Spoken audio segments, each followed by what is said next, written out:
Good afternoon, I am Precious Mzea Sakaleji. Welcome to Camnet TV Media News. The headlines.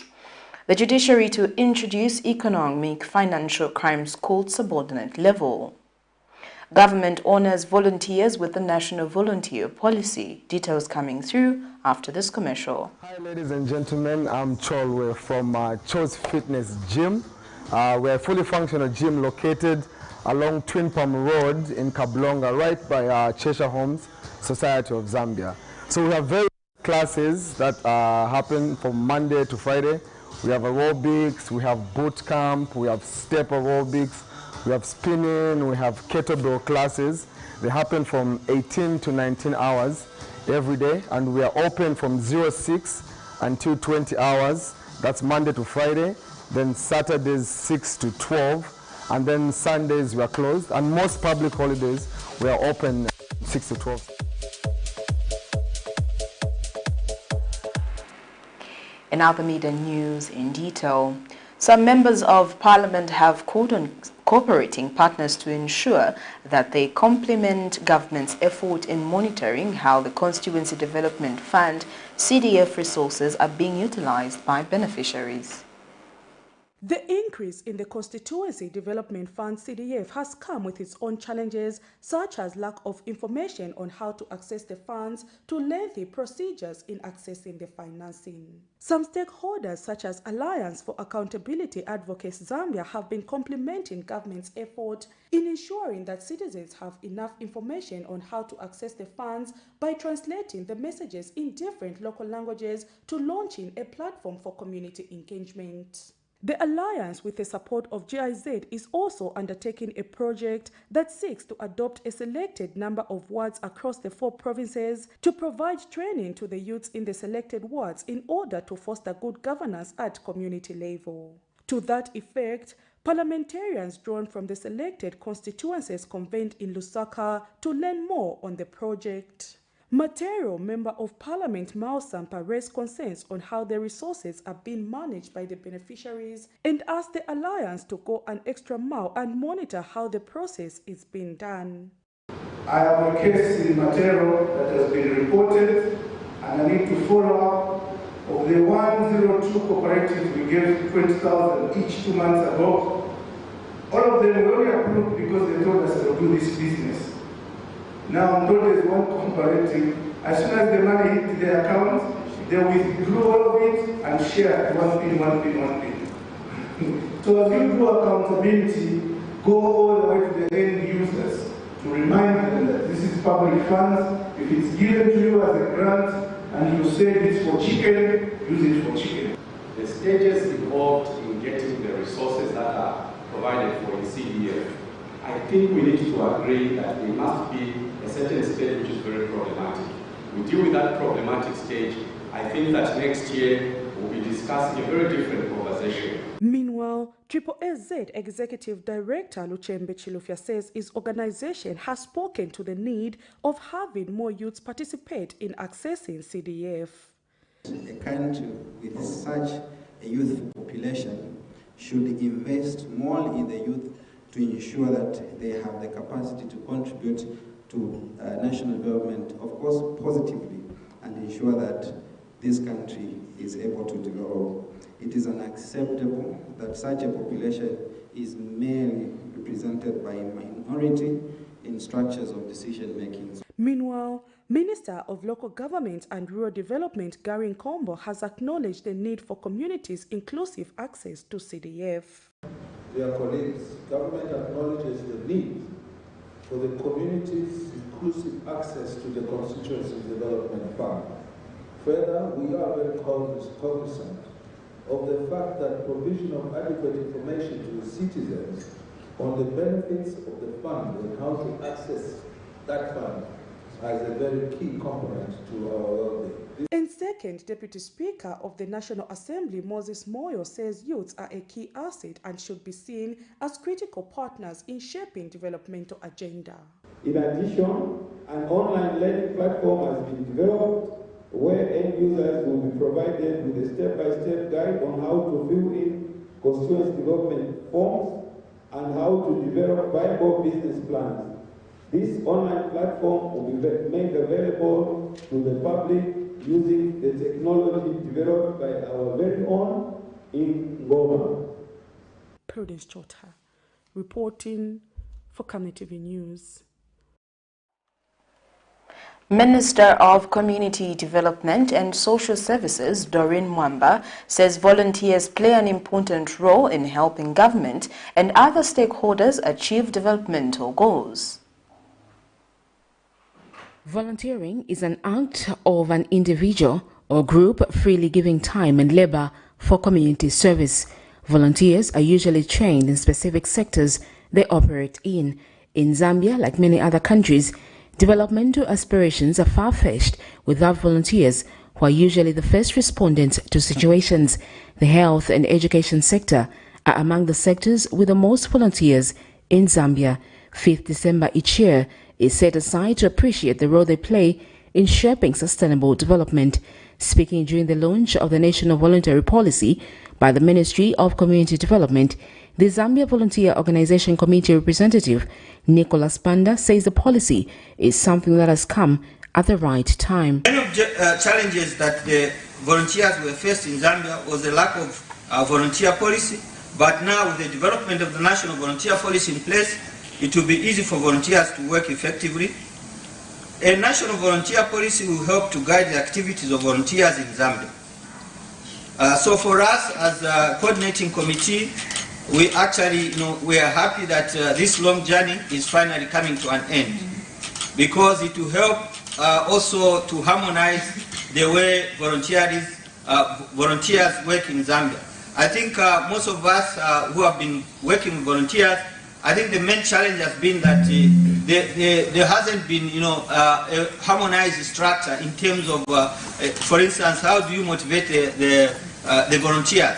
We had various organizations giving different incentives. And United Nations Resident Coordinator says volunteers play an important role, especially during pandemics. She says the theme for this year, which is Solidarity Through Volunteering, aptly embraces the UN's family commitment to volunteer in Zambia and beyond. United Nations Volunteers UNV program, we recognize an estimated 1 billion volunteers who offer their skills, time and enthusiasm to communities across the world to contribute to changing the world. In the health sector, we see that volunteers are often the first line of defense against disease outbreaks. Allow me to cite the March 2020, when Zambia recorded the first COVID-19 cases. Deserving special mention are the courageous 833 community youth volunteers who were recruited by the government and the UN system to provide preventive COVID-19 education and information, and specifically drive the risk communication and community engagement campaigns. And Minister of Community Development, Doreen Mwamba, says the National Volunteer Policy launched today will help guide activities of volunteers in Zambia, adding that government places importance on anyone who embraces developmental programs. The government of the Republic of Zambia recognizes and appreciates the contributions that volunteers make at different levels in our society. Government and the United Nations systems have both benefited through integrating volunteerism in the national and global development agenda worldwide. There are over 1 billion volunteers who contribute to achieving the Sustainable Development Goals. My government is committed to ensuring that volunteerism is given special recognition, given its significant role in attaining sustainable development goals. Sharon Kalimbola, Camnet News, Lusaka.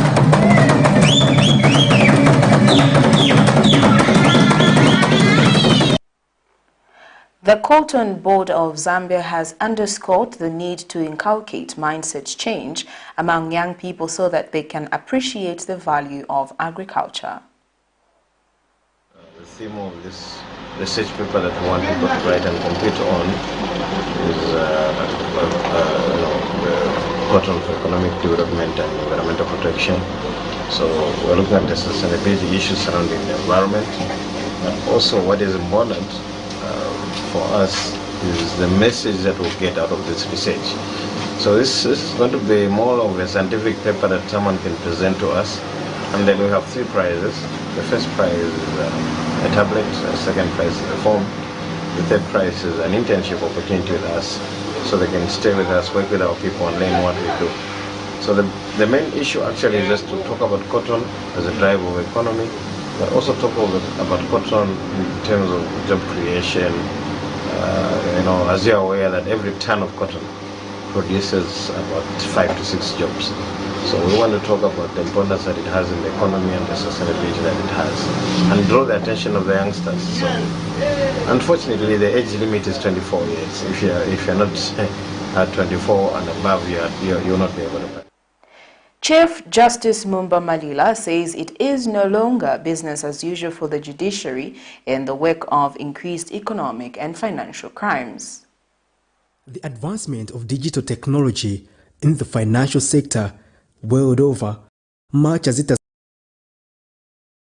come with social and economic benefits, it has also come with challenges as criminals have opted to utilize the virtual space to commit economic and financial crimes. Zambia is not spared from financial and economic crimes perpetrated through illicit financial flows such as tax evasion and other computer-related pilferage of resources. It is against this background that Zambia introduced the Economic and Financial Crimes Code.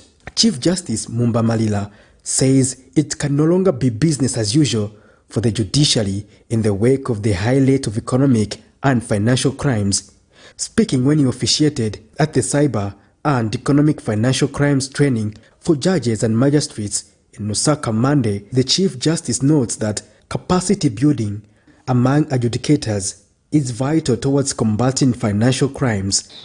In order to enhance the government's efforts to combat illicit activities and ill-gotten wealth, which have negatively impacted the country's economic growth, the judiciary, as an arm of government responsible for legal interpretation and enforcement, has to up its game.